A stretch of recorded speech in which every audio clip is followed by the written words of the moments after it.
सुप्रभात बच्चों। आज हम समझेंगे काय केंद्रित घनीय संरचना में संकुलन दक्षता। यह आपकी किताब के पेज नंबर 13 पर लिखा हुआ है सारा। काय केंद्रित घनीय संरचना में संकुलन दक्षता हमने कल निकाला था प्यारे बच्चों। हमने समझा था कल कि HCP, CCP या इसे हम फलक केंद्रित संरचना भी कहते हैं, और इसमें हमने संकुलन दक्षता निकाली थी जो हमने निकाली थी 74%। तो आज हम निकालने जा रहे हैं BCC यूनिट सेल की जो संकुलन दक्षता होती है, यानी उसका कितना भाग अवयवी कणों के द्वारा घेरा गया है, वो आज हम निकालना जा रहे हैं। उसको निकालने के लिए हमने ये देखो, इसका चित्र है। हम इस चित्र से हम ये देखेंगे कि जो BCC है उसमें अवयवी कण 8 कोनों पर होते हैं और एक कण उसके केंद्र पर स्थित होता है। जो 8 कोनों पर अवयवी कण स्थित है, हम जानते हैं कि प्रत्येक कण का योगदान उस एकक कोष्ठिका में 1/8 होता है। तो चूंकि 8 कण है तो 8 × 1/8 है ना, ये कोनों वाले कणों का योगदान है, प्लस जो एक कण इसके सेंटर में है पूरा का पूरा, तो वो पूरा का पूरा 1 काउंट होगा। सो ये 1 यहाँ से प्लस ये 1 = 2 गोले, यानी 2 अवयवी कण हम निकालेंगे जो इस एकक कोष्ठिका में होते हैं। यानी BCC में सिर्फ 2 ही कण होते हैं, यह हमने पता कर लिया। उसके बाद हम ये ऐसा चित्र बनाएंगे और हम उस चित्र के पास में लिख लेंगे कि ये जो चित्र है ये एक घन है, और हम जानते हैं घन की प्रत्येक भुजा बराबर होती है। तो ये चित्र देखिए मैंने यहाँ बना लिया है। घन की प्रत्येक भुजा बराबर होती है और उस भुजा को हम लिख रहे हैं A के बराबर, यानी कि जो घन की प्रत्येक भुजा है वो A के बराबर है। यानी ये भुजा भी A है, ये वाली भी A है, ये वाली भी A है, ये सब भुजाएं किसके बराबर है? A के बराबर है। ओके, तो इस तरीके से हमने भुजाएं बना ली हैं। अब हमने यहाँ पर एक त्रिभुज को एज्यूम किया है। अब वो त्रिभुज का मैं नाम आपको बता रही हूँ। एक त्रिभुज हमने लिया है EF और ये D। मैं यहाँ से एक डॉटेड लाइन ले रही हूँ जो इस D पे मिल रही है प्यारे बच्चों। ये एक समकोण त्रिभुज बन गया है। देखिए, एक्चुअली ये वाला जो कोण है ये है 90 डिग्री का कोण, 90 डिग्री कोण है। ये आपको यहाँ नहीं दिख रहा होगा, लेकिन जब हम एक क्यूब को देखते हैं, ये देखिए जैसे ये क्यूब है, जब हम इस क्यूब को देखते हैं तो यहाँ पर इसको मैं इस तरीके से बन रहा है। ये नीचे वाला जो इसका पेंदा है वो इस तरीके से है, लेकिन आप इसको देखेंगे तो ये प्रत्येक कोना 90 डिग्री का है। ये देखिए यहाँ से ये जो प्रत्येक कोण है ये 90 डिग्री का है। तो जब हम उस 3 डायमेंशनल त्रिविमीय चित्र को अपनी कॉपी में बनाएंगे तो वो इस तरीके से बनेगा। तो हम जानते हैं कि ये जो एंगल है वो 90 डिग्री का है। तो 90 डिग्री के सामने ये जो डॉटेड लाइन बनी है, कौन सी? F और D, ये कर्ण का काम करेगा। और इसको मैं नाम दे रही हूँ B, यानी ये जो डॉटेड लाइन से हमने F और D को जोड़ा है तो ये F और D ही है, और इसको मैंने नाम दिया है B। ठीक है, ओके, B, स्मॉल b।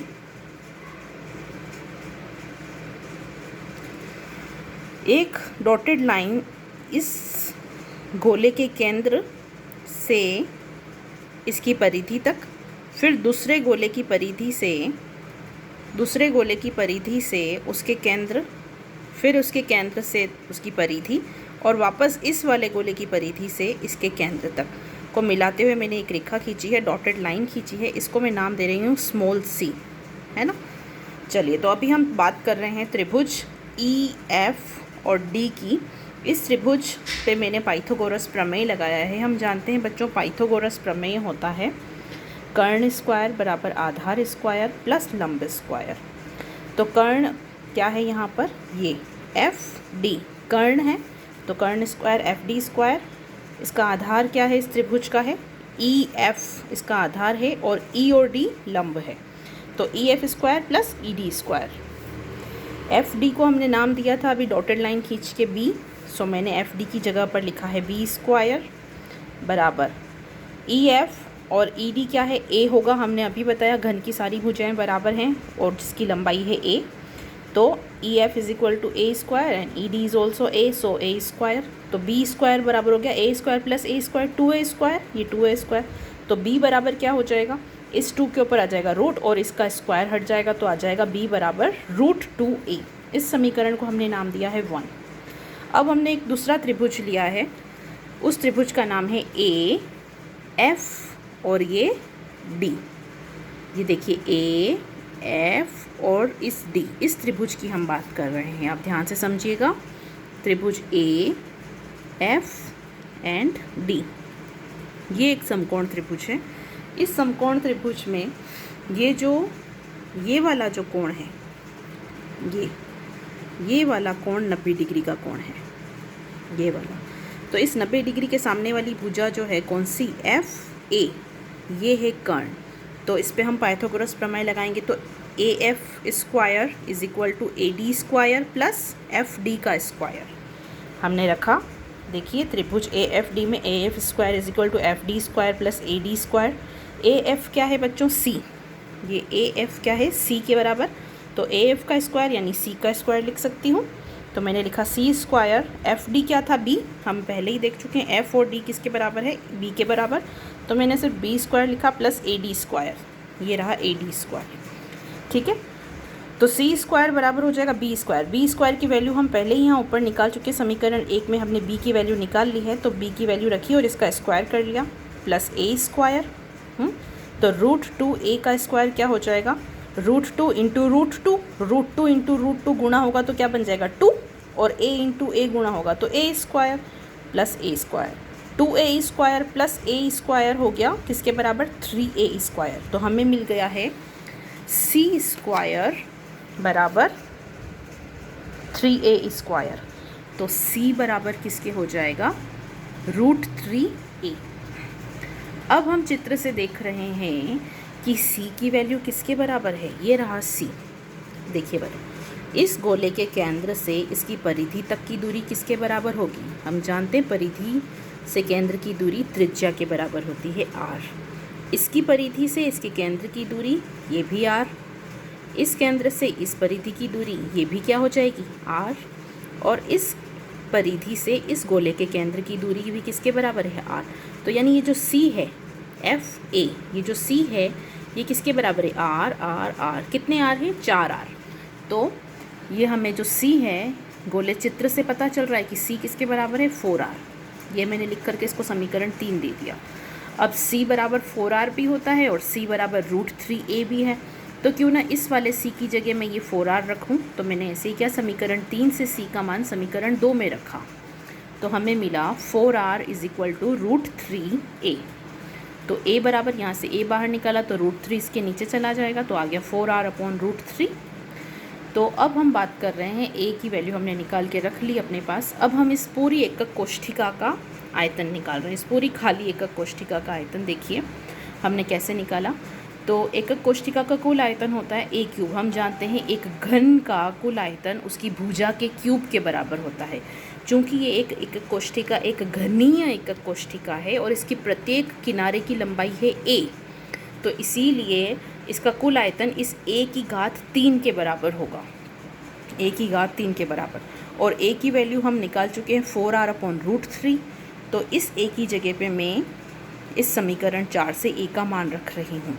तो a का मान समीकरण 4 से हमने इस में रखा तो हमें मिला 4r अपॉन √3 का क्यूब, 4r अपॉन √3 का क्यूब यानी 4 इंटू 4 इंटू 4 r की घात 3 r क्यूब, और √3 इंटू √3 इंटू √3 इसको सॉल्व करेंगे हम। 4 इंटू 4 4 चौक 16, 16 चौक 64, तो 64 r क्यूब। √3 और √3 का गुणा होगा तो क्या बनेगा 3, और एक √3 अकेला है तो ये इसके साथ लग जाएगा, तो 3√3। ये हमने वैल्यू निकाल ली है प्यारे बच्चों किसकी, पूरे एकक कोष्ठिका के आयतन की, जो है 64 r क्यूब अपॉन 3√3। दो गोलों का आयतन किसके बराबर होगा, हम जानते हैं, हमने 10वीं कक्षा में पढ़ा है, एक गोले का आयतन होता है 4/3 पाई r क्यूब। तो दो गोलों का आयतन हो जाएगा 2 इंटू 4/3 पाई r क्यूब। तो 2 को 4 से गुणा 8/3 पाई r क्यूब। अब हम BCC संरचना की संकुलन दक्षता निकालेंगे। हम जानते हैं सूत्र है कि इसके अंदर कितने गोले हैं उनका आयतन डिवाइडेड बाय एकक कोष्ठिका का कुल आयतन इंटू 100। तो हमें दक्षता मिल जाएगी संकुलन दक्षता। तो 2 गोले हैं उसके अंदर हम जानते हैं, तो दोनों गोलों का आयतन रखेंगे। एकक कोष्ठिका का कुल आयतन जो हमने निकाला है a क्यूब से और इंटू 100 ये हम रखेंगे, तो हमने रखा 8/3 पाई r क्यूब। ये 2 गोलों का आयतन है, देखिए हमने निकाला। एकक कोष्ठिका कुल आयतन है 64 r क्यूब बटा 3/3 सॉरी 3√3 इंटू 100। तो देखिए r क्यूब से r क्यूब कैंसिल, इस 8 से ये 64 कटेगा तो 8 98 64, तो 64 को काटा और मैंने यहाँ 8 लिख दिया। ओके, इस 3 से ये वाला 3 कट जाएगा लेकिन √3 बाकी है। तो अब हमारे पास ये 8 और 3 कट चुका है, नीचे 8 है, ये वाला √3 इस बटे के नीचे है इसलिए ऊपर चला जाएगा। पाई बचा हुआ है, तो ये देखिए पाई की वैल्यू हम जानते हैं 22/7, इसको सॉल्व करेंगे तो आएगा 3.142 और √3 की वैल्यू होती है 1.732। तो ये √3 इस बटे के नीचे बटा है इसलिए ऊपर चला जाएगा, तो ऊपर बचा हुआ है √3 पाई और नीचे बचा हुआ है 8। तो ये पाई की वैल्यू है 3.14, ये √3, ये 8 और ये 100। जब हम इसको सॉल्व करेंगे तो हमें मिलेगा BCC की संकुलन दक्षता 68%। ठीक है प्यारे बच्चों, तो इस तरह से कैलकुलेशन करके हम BCC संरचना की संकुलन दक्षता को ज्ञात करेंगे। आप सब इसे अच्छे से समझ लीजिएगा, साथ ही साथ अपने किताब से चित्र को देखकर बनाने का अभ्यास भी करेंगे और इसे याद करेंगे। 2 साल पहले SCC की संकुलन दक्षता की गणना कीजिए, ये प्रश्न आया हुआ है RBSC के एग्ज़ाम्स में। तो हो सकता है कि इस साल BCC के बारे में पूछ लें या FCC के बारे में पूछ लें या फिर से SCC के बारे में पूछ लें। तो आपको इन तीनों की ही संकुलन दक्षता निकालने का अभ्यास होना चाहिए। Thank you.